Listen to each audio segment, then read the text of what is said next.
Halo semua, kita akan menyelenggarakan pemilu serentak. Pada video kali ini, kita akan membahas bagaimana negara ini menghabiskan anggaran yang begitu besar untuk pesta demokrasi ini dan berapa banyak warga miskin yang akan menjadi kaya atau sejahtera andai kata anggaran yang besar itu diberikan kepada mereka. Oke, kita langsung saja pada pokok pembahasan. Berapa sih anggaran yang dialokasikan oleh negara untuk pemilu serentak 2024?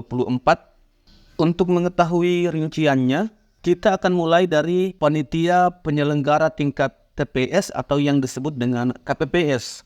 Seperti yang kita ketahui, KPPS beranggotakan 7 orang, termasuk 1 orang ketua dan dibantu oleh 2 orang petugas ketertiban.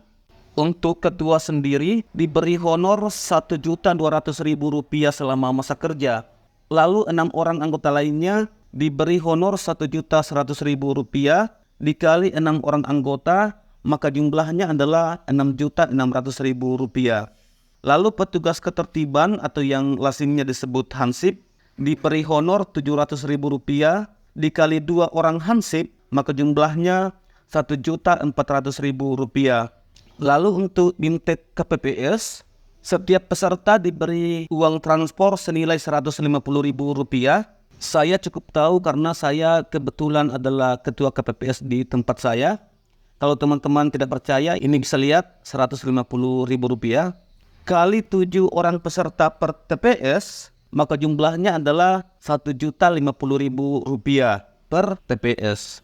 Perlu teman-teman ketahui juga, jauh sebelum pembentukan panitia KPPS, sudah terlebih dahulu dilakukan rekrutmen petugas Pantarli sebanyak jumlah TPS di seluruh Indonesia.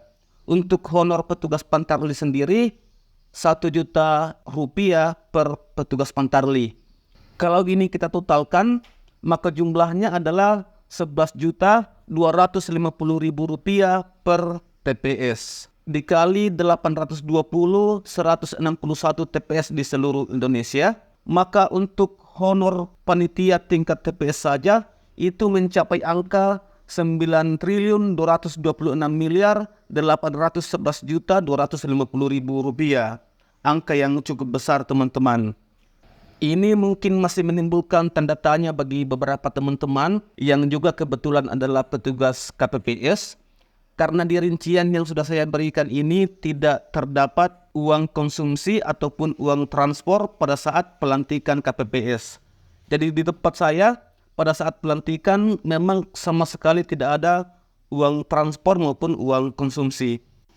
Walau begitu, saya mendengar kabar di beberapa tempat atau di beberapa daerah ini ada, teman-teman ya. Untuk masalah ini teman-teman bisa berbicara di kolom komentar. Sampai di sini kita lanjut lagi. Selain honor panitia KPPS, di TPS juga ada beberapa jenis biaya operasional.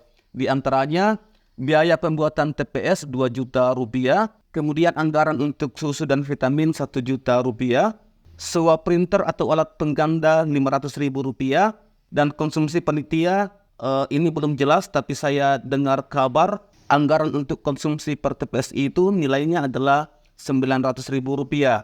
Jika ditotalkan, maka biaya operasional per TPS adalah Rp4.400.000. Dikali 820.161 TPS di seluruh Indonesia, maka total biaya operasional untuk TPS adalah Rp3.608.708.400.000. Jadi, untuk honor dan biaya operasional panitia tingkat TPS saja, itu sudah mencapai angka Rp12.835.519.650.000. Ini belum termasuk biaya logistik, teman-teman. Biaya logistik itu seperti surat suara, kotak suara, bilik suara, dan macam-macam. Oke, sampai di sini kita lanjut lagi. Di atas KPPS ada panitia tingkat desa atau yang disebut dengan PPS. Untuk PPS sendiri beranggotakan 3 orang termasuk 1 orang ketua dan dibantu oleh 1 orang sekretaris dan 2 orang staf. Jadi total personil PPS adalah 6 orang.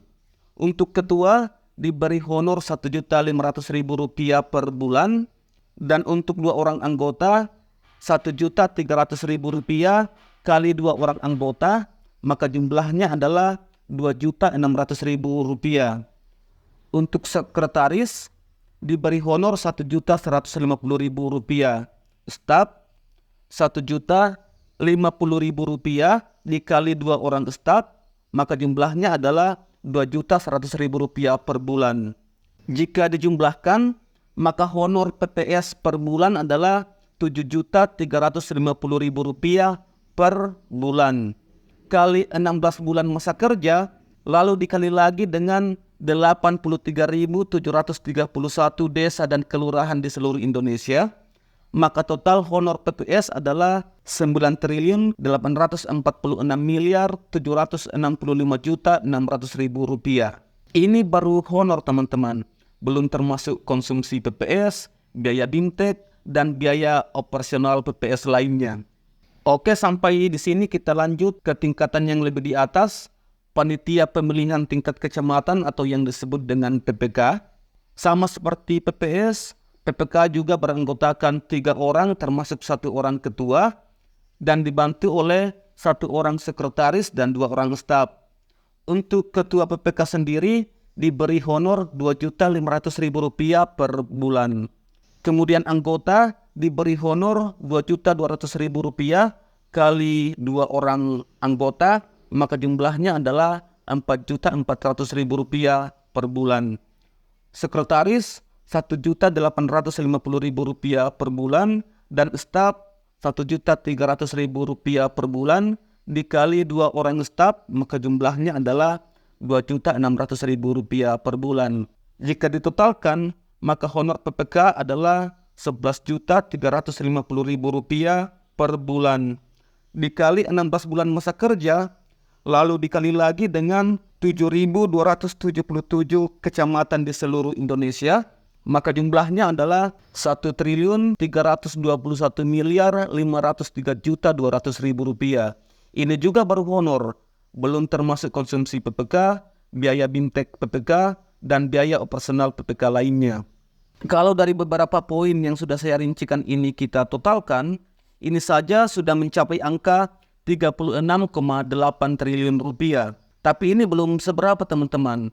Masih ada logistik TPS, konsumsi dan operasional PPK dan PPS, KPU Kabupaten Kota, Provinsi dan Pusat, kemudian juga ada Bawaslu, Panwascam hingga PTPS, dan kemudian TPS luar negeri. Yang intinya, berdasarkan informasi dari kpu.go.id, total anggaran untuk pemilu 2024 adalah Rp71,3 triliun. Selanjutnya, saya ingin mengajak kepada kita semua untuk berandai-andai. Andai kata Rp71,3 triliun ini dibagikan kepada orang miskin, katakanlah tiap orang miskin diberikan Rp200 juta, maka total orang miskin yang menjadi sejahtera adalah 356.500 orang. Luar biasa kan? 356.000 manusia ini bukan jumlah yang sedikit teman-teman. Bayangkan saja kalau 356.000 orang ngumpul di suatu tempat. 10 stadion bola saja tidak cukup untuk menampung itu. Lalu kenapa 200 juta? Ya karena 200 juta itu sudah cukup untuk memperbaiki nasib seseorang. Kalau di tempat saya, Rp200 juta sudah bisa beli lahan sawit 2 hektar. Kalau cari lahan kosong, bahkan bisa dapat sampai 5 hektar. Dan masih ada sisa uang untuk beli bibit dan buka lahan. Atau kalau 200 juta tidak cukup untuk membuat orang itu sejahtera, paling tidak bisa membuat hidup orang itu menjadi lebih baik. Saya kemudian berpikir, pesta demokrasi ini terjadi berkali-kali dalam 5 tahun. Pemilihan gubernur, pemilihan bupati, wali kota juga dilaksanakan di seluruh Indonesia. Berapa banyak uang yang dihabiskan oleh negara untuk itu, dan berapa banyak juga orang miskin yang menjadi sejahtera andai kata uang itu dialokasikan kepada mereka. Lalu andai kata negara kita tercinta ini sudah maju, teknologi maju, SDM maju, jaringan internet merata di seluruh negeri, pelaksanaan pemilu mungkin bisa dilaksanakan secara online. Semua orang memilih secara online dari rumah masing-masing. KPU cukup menyiapkan aplikasi Tidak perlu ada TPS, tidak perlu ada logistik, tidak perlu ada panitia tingkat desa, tingkat kecamatan, dan sebagainya. Dengan begitu, biaya pemilu akan tetap ada, tapi tentu itu tidak seberapa. Sekarang pertanyaannya adalah, mungkinkah Indonesia suatu saat nanti melakukan pemilihan seperti ini? Jawabannya adalah entah.